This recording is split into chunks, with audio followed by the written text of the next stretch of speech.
Like two people see it. Usually it's like Devin yawning and somebody going,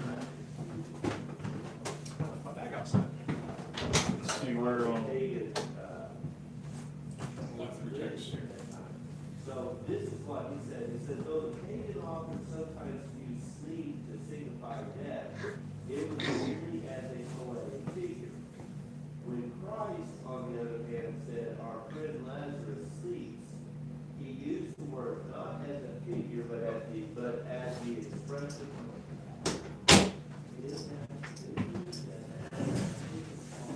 Okay, who are your favorite parents from the Bible? Lois and Eunice. Lois and Eunice. Good choices. Who else?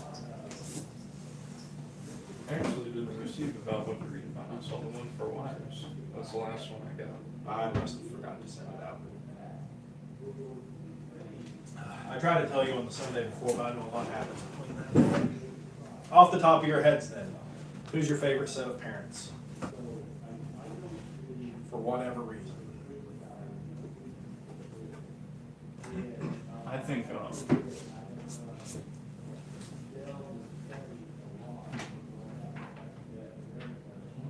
Just go. it's a set of parents. So. Just go the easy route here. Joseph and Mary are very good examples of parents. One of my favorites is Eli, because he stands as a shining example of lazy parenting. And it's sad that a man of God who was a priest and a judge who raised Samuel, and I was talking to the girls last night at their bedtime about Eli, and Acacia said, how did Eli raise Samuel to be a good person, and he didn't raise his sons to be good persons? And I don't have an answer for that. I really don't know how that happened, but it did happen. And you'll see it happen occasionally with kids, and sometimes you'll even see it happen with preachers today, where they will go out of their way and work with other people and convert people to be Christians and strengthen those people and fail their families and have their kids all be lost. I've seen that happen just a handful of times, but it does happen today.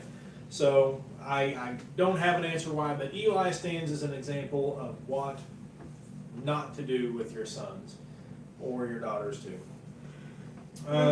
Let's read about that real quick since it's my favorite. In 1 Samuel 3, verse 16. Nope, sorry, I skipped ahead. Verse 11.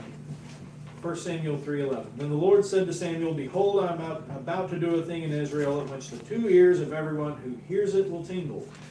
On that day I will fulfill against Eli all that I have spoken concerning his house from beginning to end, and I declare to him that I am about to punish his house forever for the iniquity that he knew, because his sons were blaspheming God. And there's a footnote in there that notes that this is not only blaspheming God, but blaspheming God for personal gain. And he did not restrain them. So Eli knew about what his sons were doing, and he just let it go. Now that has a lot of good lessons for us to learn spiritually about worship and knowing about things happening and not taking care of it in our congregation. But in a physical family sense as well, he knew what his sons were doing. He knew that it was wrong, and he let it go. He did not rein them in. Therefore I swear to the house of Eli that the iniquity of Eli's house shall not be atoned for by sacrifice or offering forever, because they didn't repent of it. His sons went to their deaths as wicked men that were blaspheming God, and Eli went to his death being a man that knew his sons were doing wrong, especially as priest. He knew that they were doing things wrong as priest, and he let it go. And we see that down here, the death of Eli in chapter 4. Let's skip to verse 15. Eli was 98 years old, and his eyes were set so that he could not see. And the man said to Eli, I am he who has come from the battle. I fled from the battle today. And he said, How did it go, my son? He who brought the news answered and said, Israel has fled before the Philistines. They had a big fight with the Philistines, won because God allowed them to win. And there has also been a great defeat among your people. Your two sons also, Hophni and Phinehas, are dead, and the ark of God has been captured. And as soon as he mentioned the ark of God, Eli fell over backward from his seat by the side of the gate, and his neck was broken, and he died, for the man was old and heavy, and he had judged Israel for 40 years. So Eli dies right after hearing the worst news a guy in his position could hear. His sons, who were priests, had died. Israel had been routed in battle by heathens, which indicates that God was punishing them. And the Ark of the Covenant had been stolen. Now, the Ark of the Covenant indicated the presence of God. That's what it represented. And they took it into battle as a representation that God was on their side. They almost used it sometimes like a good luck charm. And in this case, God's presence was not with them. He allowed the Philistines to just rout them and also take the Ark of the Covenant. The Philistines were punished for taking the Ark, which is also a very interesting story. And they ended up, if my memory serves me correctly, they picked two specific cows. They hitched them to a special cart. They put the Ark on the cart and turned the cart loose, and the cows towed it unmanned back into Israel. And that was their grand solution, was if God wants it to go back to Israel, then he will take care of it. If not, we'll know he's still angry with us. So they put this ark on the cart, turned the cows loose, and they towed it all the way back to Israel on their own. That's what the Philistines did? That's what the Philistines did because God kept punishing them no matter where they took it. So they were like playing hot potato with it, trying to push it off on somebody else. Very, very interesting. Anyway, Eli serves as an example of what not to do. Well, Samuel's sons weren't faithful either. Yes, and I was going to actually bring that up, but I decided not to. But I'm glad you did, because now I can talk about it and not feel bad. Samuel did the same thing Eli did, which I think is an indication, just like in the bulletin today, of Isaac doing something that he saw his father do. If Samuel was raised by Eli, and Eli raised bad sons except for Samuel, then it only follows suit that he's going to do the same things that Eli did and raise up sons that were pretty much the same as what Eli's sons were. Eli's sons were stealing food and not allowing people to sacrifice correctly so they could get more food, which I find interesting considering that Eli was a heavy guy. It just appears that they were gluttons that kept getting the choicest food the way they wanted it. But Samuel's sons took bribes. And if you go down through Old Testament history, it's interesting that Samuel's sons were bad. And Samuel's sons being bad, taking bribes, not being the judges that they should have been, who knows what that fueled or what that caused in Israel's history. The people wanted a king instead. The people wanted a king. See, they wanted a king anyway, but whenever they came to Samuel, Samuel was old, he was fixing to die pretty soon, and they said, we want a king, and the thing they pointed to as a justification for wanting a king was Samuel's sons. Your sons are not like you. Your sons aren't doing what God says to do. They're not godly judges, so give us a king. Now that came back to bite them, and God granted their request and said they haven't rejected you, they've rejected me. Because they don't want a judge, they don't want the system I set up, they want to be like everybody else, which is another good spiritual lesson for the church and for families as well. We don't want to want what the world has in their families. So I'm glad you brought that up. I can feel better about teaching about that and not running out of time at the end because I added that in there. All right. Who's at the head of the family in a Christian, godly family? The father. Huh? God. Okay. You're right, but God's at the top. Right? That's totally what I meant. Then the husband. Why is he not listed as a father here on my little chart? He might not be the father yet. Okay? Because he's primarily a husband first. Okay, and I want to get that across to you guys. A husband is a husband first and a father second. Whenever people have kids in their marriages, in this day and age, the kids become the central figure. It's all about school, sports, whatever the kid wants to do. The parents' lives revolve around the kids' lives. That's not how it's supposed to be. And don't fall into that trap whenever you become a parent, because it's really easy to do that because everybody else is doing it. We have to rotate everything around my kids' games, my kids' activities, my kids' whatever the kid wants to do. The kid's special because it's our kid. So our lives revolve around that child's life. It's not how it's supposed to be.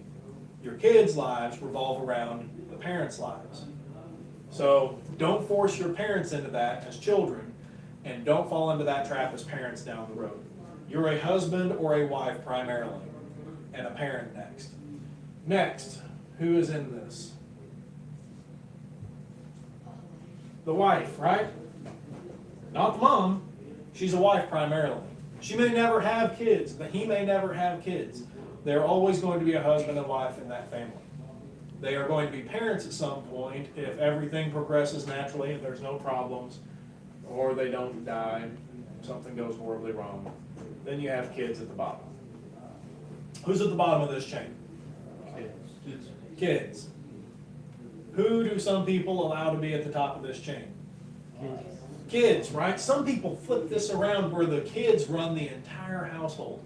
And it's awful to see that. It's just painful as a Christian to see a child running a family. Now, who has the most authority in this? No, God. God, right? All right, your head's in the right spot. We just got to go one tier higher. All right, so in the authority scale, if we're going to put a scale to this, here's the top. Guess who's at the bottom? Kids. Kids are. The kids are. Who has the least say in what happens? Kids. The kids. Whenever you are parents running your family, who has the least authority in what happens? Your kids, right? The answer is still the same no matter whose family this is or where you've moved to in this chart. You're never going to move up here. And guys, you're never going to be here. Girls, you're never going to be there. But whenever you go from being a kid in a family to a husband or a wife in a different family, then your roles change, but it never changes that your kids should revolve around you and have the least say in what happens. That doesn't mean that you can never give them a choice in anything. You can never allow them to decide whether they want chicken nuggets or french fries. But they have the least say in what happens. Where this can get sticky, who should we always follow no matter where we're at in this family paradigm as human beings? God. God, right? Because God's at the top of the authority scale and how this is laid out in the Bible, right? Where this can get sticky is if you are a Christian kid with a non-Christian parent. Because what does Ephesians and Colossians say to do? Obey your parents. There's a little more to it than that. You're right. What's the rest of the verse? For it's the will of God. Really close. In King James, Honor them. okay, to honor them, that's a different passage, but you're absolutely right. God commends it. In Ephesians, let's go with Colossians, because that's the one I've read most recently. Let me just read it so I don't booger it up. Between the King James and the ESV, they changed the wording just a little bit. Children, obey your parents in everything, for this pleases the Lord. I think in the King James, it's children, obey your parents in the Lord, for this is right. But your kids are supposed to obey the parents. What can get sticky is if you're a child at your guys' age who has become a Christian and you have a non-Christian parent up here. Because if they tell you to do something that's conflicting with what God says to do, who wins out? God. God does. And that can rock the boat, it can create a lot of issues, but who do you love more than anybody else in the whole world? God. Should always be God. This husband should always love God more than he loves his wife and more than he loves his kids. The wife should love God more than she loves her husband and more than she loves her kids. And the kids should love God more than they love their parents or their future spouses or their future kids. So let's run to Acts chapter 4 and give you an example of this. This is not an apples to apples comparison specifically, but it has the same principle behind it.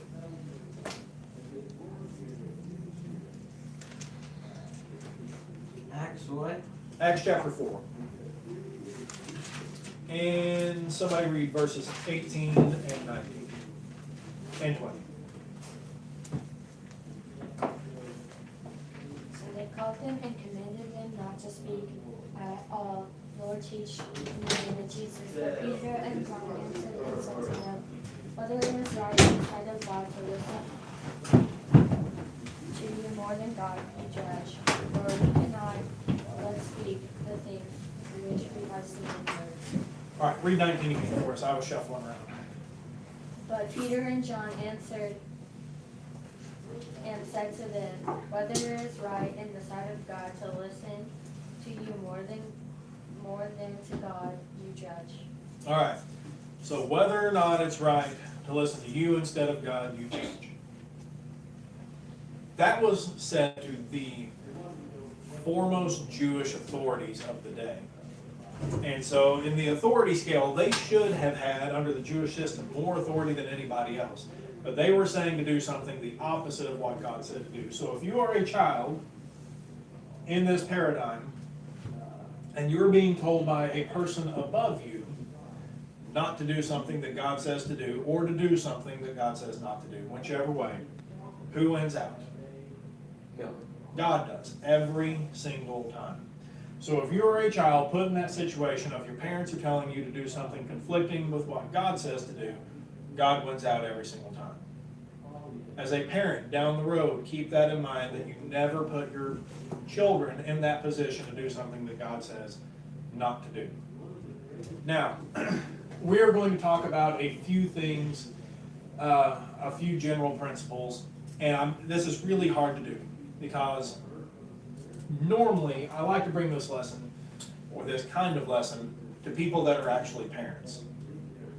I'm trying to go two different ways with you because you guys are close enough to being parents in the future that I would like you guys to have that in mind about what to do with your parents, but at the same time, a lot of you are still under the paradigm down here where your kid is in a family unit in the same household. So, it's better in the floor here. The first thing we're going to talk about is authority. Who has the top authority in this paradigm again? God. God does. Every single time, no matter how this changes, no matter where you're at or who you are, God has the most authority in this paradigm. Who has the next most authority in the paradigm? Her husband. The husband, right? We keep trying to go to the husband first and we forget about God. The husband, then the wife, then the kids, right? We need to make sure that as parents in the future, that we teach our kids to respect authority. And who does that authority begin with in their lives? Well, the parents. Okay, I like where you're going, but I was going for specifically parents. Kids, whenever they are 2 and 3 and 4 and 5 and 6, and sometimes 8 and 9 and 10 and 12 and 15, don't necessarily have a concept of God's authority over their lives. But they can understand their parents and their authority. So, authority begins specifically with these two people right here. If, as a parent, you fail to teach your kids to respect the authority that you have as a parent, who are they not going to recognize the authority of later? All right, God specifically. Elders. Elders in the church. Who else? Their boss at work. Okay, yeah, getting outside of the spiritual realm. Anyone with authority over them at work. Sometimes the authority of the government over them, for example, law enforcement, the IRS. stuff like that. People that have the ability to have authority over them, they just go, I don't like that, I'm not gonna do that. Because they could get away with that since the time they were little kids all the way up until they grew into adults because their parents didn't instill a sense of respect for authority for them. So we have to, as parents, in the future for you guys, instill a sense of respect and authority to the appropriate people. Namely, parents, God ultimately. For you guys, as kids, if you're still down here in this family paradigm in one house, I wish I had room to draw a house over this one household here, you guys need to respect the authority, ultimately of God, but also in the immediate context of your parents. I like to joke with my parents now that I'm out of the house and stuff like that, but if you are at home living with your parents, you need to respect their authority. And that probably means that you're not going to get to do a lot of stuff that you want to get to do. They're not always going to tell you what you want to hear, but you have to respect their authority. And what we need to realize is when we submit to the appropriate authority, when we as kids submit to the authority of our parents, as Christians in general submit to the authorities of the elders, the authority of the elders, we are submitting to the authority of God because we are respecting the system that He put in place. So rather than thinking of it as an I always have to mind my parents and I'm grudgingly doing that, whenever you are doing what your parents say to do, you're doing what God says to do. So even if it leaves a sour taste in your mouth, you have to do something you didn't want to do, you don't get to do something that you wanted to do, it shouldn't leave a sour taste in your mouth because you're doing what God said to do. That should always sweeten whatever the situation is. So, as parents, instill that sense of respect for authority in your kids. Follow through on it consistently. As kids, consistently submit to the appropriate authorities. And that's not going to be easy to do because a lot of people don't want to do that today, but you're supposed to do it anyway. And Samson's a good example of someone who didn't listen to his parents. Absolutely. He is a really good example. You guys should go read that.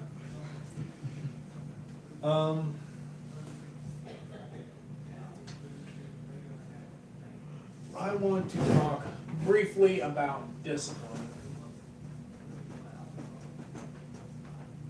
Who is the ultimate authority in discipline? God. Right? God is. Who is the ultimate authority? Not the ultimate authority. Who is the highest human authority in the family for discipline? Husband. The husband. All right. I have never heard this come out of Elizabeth's mouth, but I know it's come out of other people's mouths. You wait until your dad gets home. Usually that's coming from the mom. Sometimes an older sibling that's in charge of the kids. Sometimes a babysitter. But you wait until your dad gets home. And the kids know that they're going to get a spanking whenever dad gets home. And they just dread dad coming home because they know that he's going to drop the hammer on them. But as a kid, should the mom/wife ever have to say that? No, because she has authority over them. Right, right. She shouldn't have to say those words because she has the authority to do whatever the kids tell the kids to do, whatever it is that they should do. Unless it conflicts with what God says, she has the authority to pretty much make them do whatever she wants, within reason. So it shouldn't be the husband can do special stuff that the wife can never do. Both of them have authority over the kids. So whenever it comes to discipline, is there ever a case where you shouldn't mind your mom, but you should mind your dad, or vice versa? Unless they're conflicting with God, no. What do you have to say? Do you have something to say? Not necessarily. I did like what you said earlier about how whenever you're doing what mom and dad say to do, you're doing what God says to do. It really makes it You know. easier. I never really thought of it that way. That's pretty nice. Let's see. Yeah, I heard that a lot growing up. You know, don't wait until your dad gets home. Yeah, we really should understand for you guys as kids now, and for future parents in the families you're going to be in, that authority is authority, regardless of where you're at in that chain. If someone has authority over you, it shouldn't matter how high up the chain they are. they still have authority over you, so they can dictate what needs to be done to you, and you have to follow it. That sounds kind of bad whenever you put it that way, but it's really not. It's really not whenever you understand that ultimately God's at the top, and if you're understanding and obeying what God wants you to do through the people with authority over you, it makes it easier. Now, whenever it comes to discipline, whenever your parents tell you to do something and you don't do it, and you get punished in whatever form that is that a lot of fun? No. No, it's not. The book of Hebrews says that though discipline hurts for the moment, I'm paraphrasing here a little bit, though it hurts for the moment, it is beneficial in the long run. And that is hard to swallow in the moment whenever we are being disciplined. I don't think anybody in here has ever not been disciplined in some form. And you just, it's the worst, right? It's the worst. But you're better for it in the long run. And ultimately, what we need to realize down here as kids is that when your parents are disciplining you, they're obeying God, because God told them to discipline you whenever you need it. There's no way to instill the sense of authority that you should have as a child from a wee baby growing up into a young adult without disciplining your children. It just can't be done. You can't just tell your kids to run wild and be free and hope that they end up with the proper sense of respect for authority and how to discipline their own children whenever they get older. It just simply won't happen. So, as kids, you need to understand that when you are being disciplined, your parents are obeying God. And that your parents care for you and they're trying to make you have the proper sense of authority through that discipline. Are we ever disciplined whenever we don't deserve it? No, all right. In the correct context, there's never a time whenever you are disciplined when it's unwarranted. Unless there's a mistake or through human error, your parents thought you did something that you didn't do.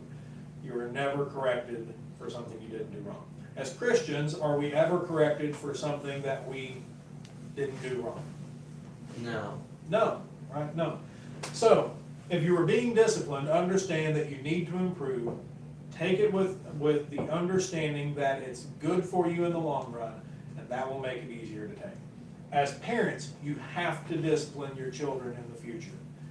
There is a movement, shall we say, of raising your kids with a hands-off approach, kind of. Just tell them to make good decisions, and that's it. And reinforce when they make bad decisions, and compliment them when they make good decisions. What is it called, free range parenting? or I something don't like know. It's terrible parenting is what it should be called. It doesn't work very well. Never count to your kids. I'm going to throw that out to you too. Never count to your kids. Because God, at the top of the chain here, is never going to say, all right, Jacob, you need to give up alcoholism if you're a drunkard. 1, 2, 2.5. God doesn't do that. When God tells you to do something, He expects it to be done. And so, as the authority under God above your kids, whenever you're raising them, do not count to them. Whenever you tell them to do something, that's what they need to do. And they need to do it right then with the understanding that you said to do it, you have the authority over them, they need to carry that out. If you instill that sense in your kids, they will be in a much better position to be faithful Christians to God throughout their entire lives. If you fail to do that, your kids are going to be handicapped. I'm not saying it can't be done, but they're going to be handicapped in the sense of where they need to be with the sense of authority, especially whenever it comes to God and the church. It can be done, it's just a much harder road for that person to get to the proper point. One thing that I find is whenever if you don't discipline your kids, they'll never respect your authority as a parent. Yes. Yes, and it creates a chain of problem in regards to respect for authority through their whole lives. If there's one person, the husband and the wife need to both be people who discipline their kids. Yes. Otherwise, kids will not respect, whoever's not disciplining them when when appropriate, when needed. Absolutely.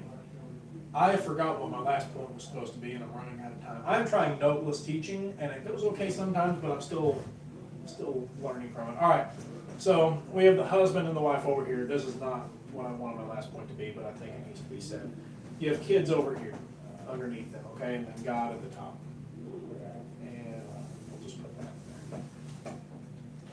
All right. Whenever you have kids, let's just use this for instance. There's cake at a party, right? And the mom tells the kids, no, you can't have cake. And the kids run to dad on the other side of the party, who has no idea that conversation happened. They go, Dad, can we have cake? And he goes, sure. All right, what just happened? Kids undermine the wife's authority. All right, they undermined the wife's authority, and they pitted the parents against each other. Because if you've ever been a parent that accidentally did that, through no fault of your own, you just didn't know that happened, and you do that, whenever you talk to the other parent, you're like, oh no, I didn't know you told them not to give them cake. I'm sorry. And so it puts these two against each other. That's supposed to be there's contention there. It puts those two against each other. And kids that do that and get away with it once, and then get away with it twice, and they get away with it over and over again, they learn how to pit parents against each other. Went to an FFA auction one time where they auction off the kids in the FFA to go do work on a farm. And it used to be people would actually make them work, but they don't work anymore. Anyway, a girl came up for sale on the auction block. And her parents had just went through a nasty divorce, and each had their new boyfriend and girlfriend sitting in the crowd, and it was the ugliest auction I have ever seen in my whole life, because she got sold, air quotes sold, for an obscene amount of money because they were bidding it out because they were pitted against each other. That is a really bad example and really drastic example of how bad it can be whenever you start pitting parents against each other. Because the older the kid gets, and they learn this at a young age, but the older a kid gets and the better they get at it, the more they will pit their parents against each other. And that is not at all how it's supposed to be done. Imagine that in a church setting. You go to an elder and you ask them something, and the elder, without consulting the others, gives you what his recommendation is, and you don't like that recommendation. So you go to a different elder. And you go to a different elder until you find one that likes that says something that you like, and then you pit those elders against each other. Imagine how awful that would be to see in a church. But it happens in families all the time. So make absolutely sure that as a future parent, you are united united in the effort to raise your children. I have lost the word I'm after. Consistently with each other, with never undermining the other person, never allowing yourselves to be pitted against each other. I want cake. Did you ask your dad? And at that point, they either have to lie or tell the truth. If they lie, you've got a whole other issue on your hands that you get to discipline them for, which is a lot of really not fun at all. But at that point, if they tell you the truth, yes. Okay, what did he say? He said no. Then no. Even if I was going to give you cake, if I didn't care if you got cake, he said no. Or she said no. So I'm not going to undermine them. The answer is no. And you should know better than to come ask me. So you get to chew them out for trying to pit one another against each other. And that's a teaching moment. Now, if you're still down here as a kid in this unit, never try to pit your parents against each other. Because by doing that, you're rebelling against God. I tend to break things down into black or white. You're either obeying God, it's completely indifferent because God doesn't care what color shirt you put on, or you're rebelling against God. And at that point, if you're trying to pit your parents against each other, you're rebelling against God. So I wish I could have been a little bit more specific just to you guys, but I also want you guys to understand what you need to do in the future as parents, whenever you get to that point in life. Who's the ultimate authority in the family unit? God. God is, then the husband, then the wife, and kids are at the bottom. Make sure that you as a kid stay at the bottom, understand your role, and obey God in that role. Parents, whenever you get to being a parent, make sure your kids stay at the bottom of that unit. Not because you want to impress them or because you feel like a big man or woman by doing that, but because it's what God wants to happen. Anybody have any questions? All right. Next week, we're going to talk about divorce. So, we might talk about divorce for 2 weeks because it's such an important topic. So read up on divorce, Matthew 5:32, Matthew 19, the verses around 9. I can't remember how far it goes in each direction. Malachi, oh man, is it Nehemiah or Ezra? I think it's Nehemiah. Those are all good places to go whenever it comes to